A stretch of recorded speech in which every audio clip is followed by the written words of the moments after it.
4 নম্বর অঙ্কে আছে log x25 = 2 হলে x এর মান কত।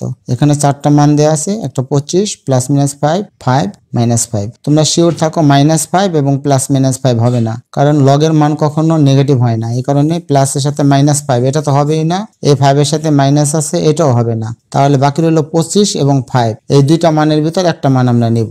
তাহলে log x25 = 2, এটার মানটা আমরা বের করি। log x25 = 2।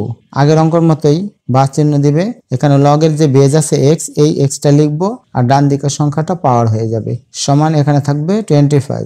বা এই অঙ্কটা এভাবে করা যেত, x = এখানে স্কয়ার বাদ দিলে √25 হয়, এভাবেও করা যাবে।